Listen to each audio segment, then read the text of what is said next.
Le référendum du dimanche prochain, je pense que c'est une bataille perdue pour l'opposition parce qu'ils n'ont pas su prendre la chose.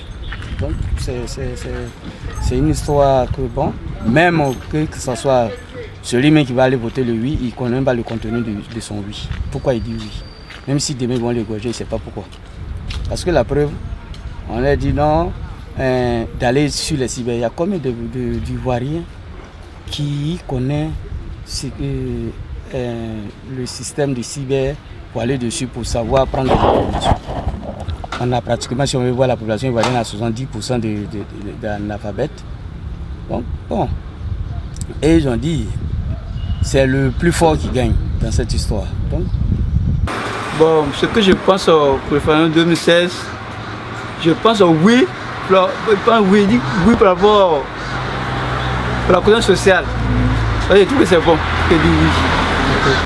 Bon, pour moi, je ne m'intéresse pas trop à cette histoire, tout ce qui est de la politique. Donc, je ne sais pas exactement ce qui se passe. J'entends parler de ça, mais je ne m'intéresse pas à ça, sincèrement. Pourquoi vous ne vous intéressez pas? Non, tout ce qui est de la politique, je ne me mets pas dedans. Je préfère te retirer à part. Vous n'avez jamais voté? J'ai déjà voté une fois dans ma vie, mais...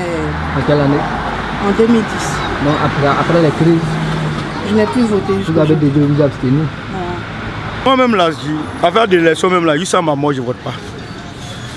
Tout à l'heure, vous avez dit que vous avez voté. Non, j'ai dit j'ai voté premier tour. J'ai dit où je parle présentement là, juste à ma mort, moi je vote plus. Parce que l'élection de Côte d'Ivoire, ça ne me regarde plus. Parce que c'est le même tabac là. Ah, mais moi c'est la même chose là. C'est la même chose. Mais opposition, parti au pouvoir, c'est la même chose. Non, moi je vote pas. Référendum là, ça veut dire pas. Vous dites que non, d'aller travailler au village, les forêts classées là. Moi je suis de Mankono, sous-préfet de Kongasso.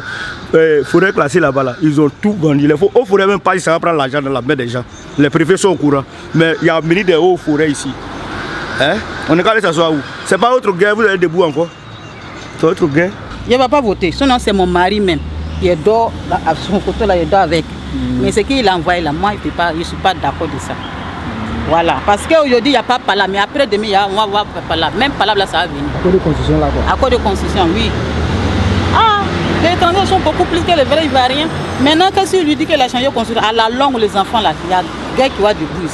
Parce que les jeunes filles de maintenant, elles tous sont mariées étrangers. Mais elles sont beaucoup plus que Ivoiriens 100%. Étrangers, ils peuvent faire député, ils peuvent faire peut-être premier ministre pour dire que pour s'asseoir dans la maison, tabouret dans la maison, non, on ne peut pas donner à tout le monde. C'est pour Ivoiriens 100%. Moi, si je comprends bien, c'est-à-dire le côté présidentiel, on ne doit pas donner à quelqu'un qui est gratuit. Voilà. On doit donner aux Ivoiriens. Et aux Ivoiriens 100%. Là, il n'y a pas Pala. Mais ce qu'ils ont fait là, demain, ça va venir Pala. Parce que c'est eux qui reçu. Ivoiriens 100% là, ils ne peuvent pas reçu. Les étrangers là, ce qui est gain là, nous ne gagnons pas. Donc moi, je ne suis pas d'accord. Sinon, Alassane, c'est mon mari, c'est mon fier. Quand il y a pendant la guerre, là, je souffrais, mais depuis là, il n'a jamais croisé même pour gagner ça là. Ah, ok. Ça, non, c'est pas bon. Bon, le référendum de ce dimanche, je crois que pour moi, ça n'a pas lieu d'être. Parce que changer une constitution comme ça, c'est trop vague, c'est trop bizarre. Voilà, c'est trop suspect même. Voilà. Pour une personne, quelqu'un qui dit que je ne vais pas me présenter en 2020, je ne serai pas candidat. Mais pourquoi est-ce que cette personne est si pressée? Hein? Pourquoi cette personne est si pressée pour changer la constitution? Mais à cause de quoi? Si c'est pour créer le Sénat ou le poste d'un vice-président, bon, tout ça, bon, ça peut attendre. Ça peut attendre en 2020. Mais ça, on ne peut pas prendre ça du coup en même temps et nommer. Hein? On ne peut pas nommer un vice-président. Il faut le voter au même titre que le président. Donc pour moi, cette constitution-là n'a pas lieu d'être. Donc pour le vote même, là, je suis contre. Voilà. Donc je ne suis pas pour le oui, mais je suis pour le non. Et puis d'ailleurs, je ne vais pas me rendre dans les urnes parce que si je me rends là-bas, c'est comme si j'étais un peu d'accord.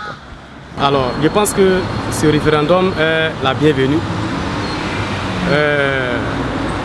C'est déjà lancé à la population. Moi, je pense que si aujourd'hui quelqu'un d'autre se lève pour s'opposer, c'est pour ne pas que la paix soit. Nous sommes conscients que depuis la crise de 2011 jusqu'à présent, la paix n'est pas trop.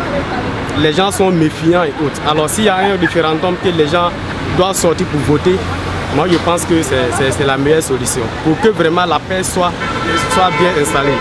Mais il y a une autre question même qui me vient en tête. Parce que jusqu'à présent, moi je ne sais pas où rentrer pour avoir tous les différents projets. Le projet de la constitution là, je ne sais pas où je peux rentrer pour faire. Mais ce n'est pas parce que je m'oppose.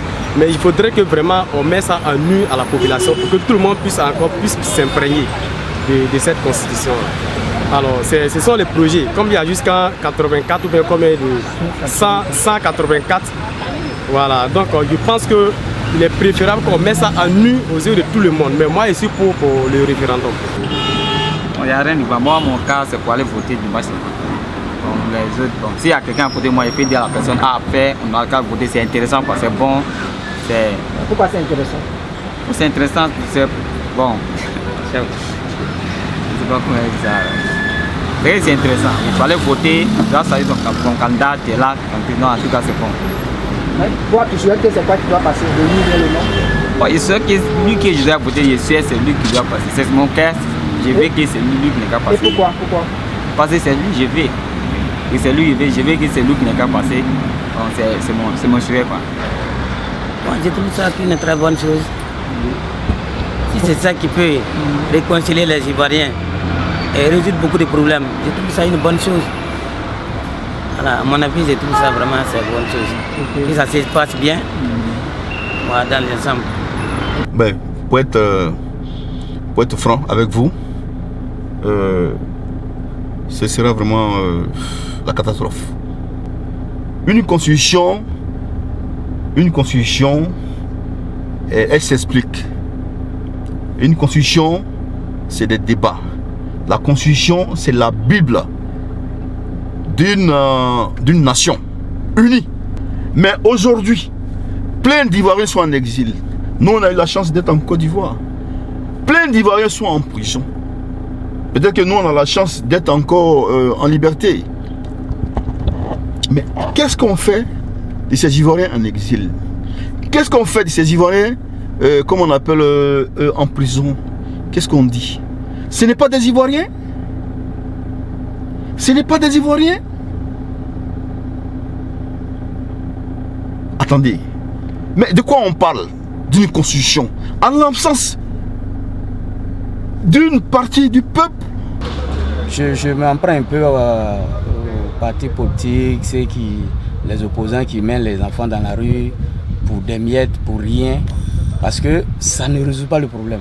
Au lieu de mettre les enfants dans la rue, il vaut mieux qu'ils se rendent sur le terrain pour sensibiliser la population et leur expliquer le contenu même réel de la chose, que de mettre les gens dans la rue, marcher et puis on va les massacrer pour rien.